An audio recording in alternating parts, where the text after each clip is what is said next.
Did you really think you could move your parents into our house without asking me? I asked, my voice shaking with a mix of anger and disbelief. Ryan, my husband of 6 years, looked up from his laptop with a smirk that I had grown to hate. Oh, Amelia, don't be so dramatic. It's just for a while, and besides, you don't really have a say in this. His words felt like a slap in the face. This house, a lovely 2-story home in a quiet suburb, wasn't just any house, it was the home my grandparents had left me, where I wanted to raise our son, Lucas, away from the negativity of Ryan's family. Remember, the house is in my name, I replied, my hands clenched into fists at my sides. Ryan's smug look faded, and he looked uncertain for a moment. Our 2-year-old son, Lucas, walked into the room, and I forced a smile for his sake. He didn't know about the tension between us. His chubby hands reached up for me, and I picked him up, kissing his forehead and trying to calm down. I'm not okay with this, Ryan. Your parents have never respected me or our space. Why now? I asked, trying to keep my voice steady.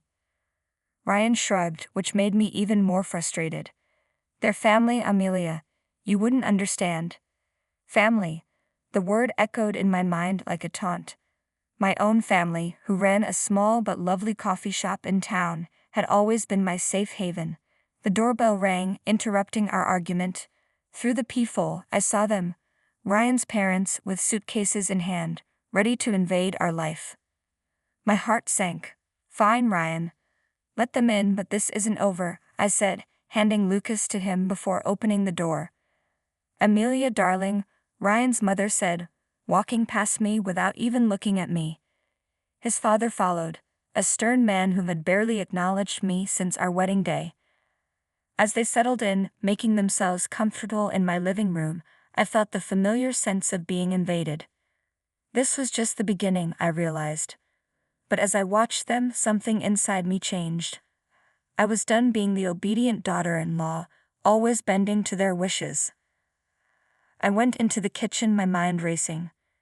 This was my home, my safe place, and I was ready to fight for it. The next few days became a blur of unwelcome changes. Ryan's mother, Elaine, had a way of making her presence felt in the most suffocating way. She rearranged my kitchen, criticized my parenting, and acted like our home was hers. Lucas shouldn't be eating that, Amelia. It's not healthy, Elaine said one morning as I prepared Lucas's breakfast. I held back a sharp response, feeling the familiar sting of her judgment. He's fine, Elaine. It's just cereal, I said, shaking my head. In our house, we believe in a proper diet. You really should learn. Her comments were like needles, each one poking at my patience. Ryan, as usual, was no help, lost in his work and unaware of the growing tension. One evening, as I put Lucas to bed, Elaine barged into this room. He's still not sleeping through the night. You must be doing something wrong, she said. Her words were a blow to my confidence, making me feel like a bad mother. I'm doing the best I can, I snapped, unable to hold back my frustration. Your best isn't good enough. Maybe if you had a real job and some structure in your life. I felt a surge of anger. This is my house, Elaine. You're just a guest here. Don't forget that. Her laugh was cold and dismissive. Oh dear, Ryan never mentioned how out of touch you are. This is his house too, and as his mother I have every right to be here. The next day I hit my limit when I found Elaine in Lucas's room, going through his drawers. What do you think you're doing? I demanded, my voice shaking with anger. I'm just organizing. This room is a mess, she said without even looking at me. That's it. I want you out of my house now, I shouted, feeling a mix of anger and desperation. Elaine turned to face me, looking surprised but not sincere. Your house. Oh, sweetie, you're just the wife. This is Ryan's house too, and he wants us here. I stormed out of the room, overwhelmed by thoughts of Ryan's betrayal, Elaine's intrusion, and how they ignored my feelings. It was all too much. I was tired of being pushed around and having my home taken over by people who didn't respect me. That night, as I lay in bed, I started to make a plan. I was going to take back control of my life, my home, and my son's future. Ryan and his parents had crossed a line, and they needed to understand that I wouldn't be their doormat anymore. The fight was just beginning, and I was ready. A few days later, during a tense dinner, Ryan dropped a bombshell. My parents need to stay with us longer. Their house is being renovated, he said casually, as if it were no big deal. I felt my blood boil. Longer? Ryan, we never even talked about them staying here in the first place. He shrugged, avoiding my gaze. It's just for a few more weeks. What's the big deal? The big deal is that your mother treats me like an outsider in my own home. I shouted, my frustration boiling over. Elaine, overhearing us, jumped in with her usual condescending tone. Amelia, you're overreacting. We're family. You should be more accommodating. Their words only made me more determined. I wasn't going to let them walk all over me anymore. It was time to fight back. The next morning I called my brother Alex, who had always been my support. They're taking over my life, Alex. I can't handle it anymore, I said, trying to hold back tears. Alex's voice was strong and encouraging. Amelia, you need to stand up for yourself. Don't let them bully you. It's your house, so you make the rules. His words gave me the push I needed. I decided to confront Ryan, but this time I would be ready. I gathered proof of Elaine's overbearing behavior. The messed up kitchen, the disturbed routines, and her constant belittling comments. The day of the confrontation arrived. I waited until Elaine and Ryan were in the living room. We need to talk now, I said, keeping my voice steady, even though I was furious inside. Ryan looked up, surprised. What's this about, Amelia? It's about your parents, Ryan. Their constant interference and disrespect for my boundaries have to stop today, I said, holding up my list of complaints. Elaine scoffed. This is ridiculous. We're just trying to help. Help by undermining me at every turn, by treating me like I don't matter in my own home. I shot back, my anger clear. Ryan shifted uncomfortably. Amelia, they're my parents. We can't just kick them out. No, Ryan. They're guests in my home, and they've stayed too long. Either they leave or I do. With Lucas? I said firmly, my determination clear. The room fell silent and the weight of my words hung in the air. I saw the realization in Ryan's eyes, but it was Elaine who spoke first. You wouldn't dare, she hissed, losing her calm demeanor. Watch me, I replied, my voice steady with resolve. That night, Ryan's parents packed their bags. As they left, Elaine gave me a bitter look. You'll regret this, Amelia, she warned. But as the door closed behind them, I felt a huge relief. It was the first step in taking back my life, and I was ready for whatever came next. After Elaine and her husband left, the house was eerily quiet. Ryan's attitude turned cold and distant, and he barely interacted with me. I found comfort in a piece of my home and the happy laughter of Lucas. One evening, as Lucas played with his toys, Ryan said, I have to go on a business trip. I'll be gone for a few weeks. His tone was indifferent, as if his career mattered more than our troubled relationship. Fine, I replied shortly, hiding my relief at the thought of his absence. After Ryan left, the house felt different, almost freeing. I began to undo the changes Elaine had made, each small fix feeling like a win. But everything changed when I found a series of emails on Ryan's laptop, which he had left open. They revealed an affair, an ongoing betrayal that hurt more than his mother's demeaning comments. I was filled with anger, pain, and a deep sense of betrayal. It was time for Ryan to face the consequences of his actions. I started planning carefully, making sure that Ryan and his family would be held accountable for their deceit and manipulation. The first step was to get my financial and legal affairs in order. I contacted a lawyer, explained my situation, and began the process of filing for divorce. Next, I focused on the house, which represented my grandparents' legacy and my independence. I called a real estate agent. I want to sell the house quickly and quietly, I told her. The real estate agent looked surprised but noticed the urgency in my voice. Are you sure about this, Amelia? It's a big decision, she said. I've never been more sure of anything, I answered, feeling strong and determined. After the betrayal, the house went on the market and within days offers started coming in.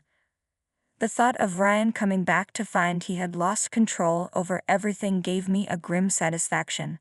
During this time, I reconnected with my family, finding strength in their support. We're here for you no matter what, my father told me as I watched Lucas play, unaffected by the chaos around him. I made a quiet promise to protect his happiness, no matter what. Ryan's return was approaching, but I was no longer the woman he had left behind. I was ready to face him, equipped with the truth and a plan to take back my life. When the day came for Ryan to return, the tension in the air was thick. I'd imagined this moment many times, and although I was prepared, my heart raced as I heard his key turning in the lock. Amelia, I'm home, Ryan called out, his voice echoing through the now changed space. I walked out of the kitchen, standing tall. Welcome back, Ryan. We need to talk, I said firmly. He looked around, noticing the changes I had made. What's going on? The house looks different. I sold the house, Ryan. It's no longer ours, I said, staying calm. His face showed shock and anger. You did what? You can't just sell our house without telling me, he argued. It's my house, Ryan, and after what I found out, I don't think you get to say any more, I replied, my voice calm but filled with anger. He scoffed, trying to hide his surprise. What are you talking about? The affair, Ryan? I know everything, I said, watching as his calm act fell apart. He tried to deny it, but it didn't last long. Amelia, it's not what you think, he begged. I think it's exactly what it looks like. You betrayed me and our family, I responded, hurt clear in my voice. Ryan went from shocked to angry. You're overreacting. We can work through this, he said. There's no we anymore, Ryan. I filed for divorce, I said, handing him the papers. The conversation turned into a blur of accusations and denials, but I stood firm. The man I had married was gone, replaced by someone driven by selfish desires. As he stormed out, promising to fight the divorce, I felt a mix of freedom and worry. I had taken the first step toward a new life, but I knew the struggle wasn't over. In the weeks that followed, everyone learned about our situation. Ryan's parents, who had been so confident and overbearing, were now caught up in the fallout from their son's actions. They tried to contact me, but I ignored them completely. I focused only on Lucas and finalizing the divorce. When the court hearing day arrived, Ryan looked defeated, finally realizing the gravity of what he had done. The judge granted me the divorce and custody of Lucas, and I felt a sense of justice. Ryan's attempts to reconcile after the hearing were ignored. You made your choice, Ryan. Now live with it, I said, walking away from him for the last time. News of our divorce and Ryan's affair spread quickly, damaging his reputation and relationships. His parents, who had once been proud and judgmental, were now shunned by people who had previously respected them.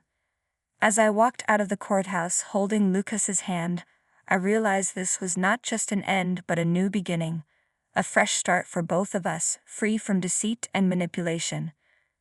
The future was uncertain, but it was ours to shape. Life after the divorce felt like coming out of a long, dark tunnel into the light.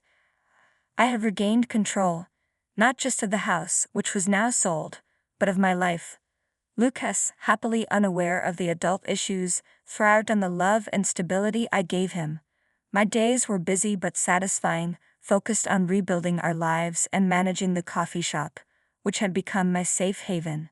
Still, the shadow of Ryan and his parents lingered. One day, as I was closing the shop, Ryan appeared, looking disheveled and desperate, so different from the composed man I once knew. Amelia, please, I need to talk to you, he begged, his eyes searching mine for any trace of the compassion that used to be there. I hesitated, feeling a mix of emotions at the sight of him. "What do you want, Ryan?"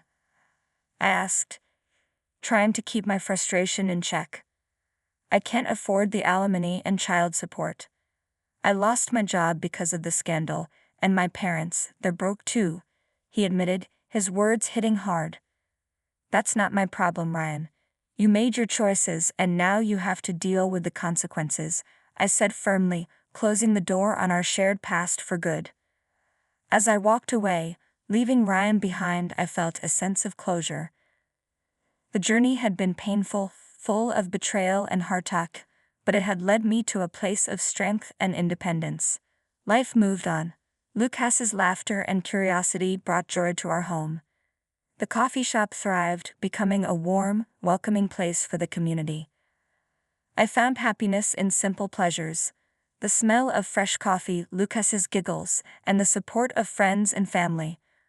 Ryan and his parents became distant memories, their story a lesson on the consequences of betrayal and selfishness. My journey had taught me about resilience and the importance of standing up for myself. As I locked up the shop that evening, I looked at the sky painted with hues of orange and pink. As the day ended, I smiled, holding Lucas's hand tightly. Our future was uncertain, but it was bright. We were moving forward, one step at a time, into a new chapter of our lives.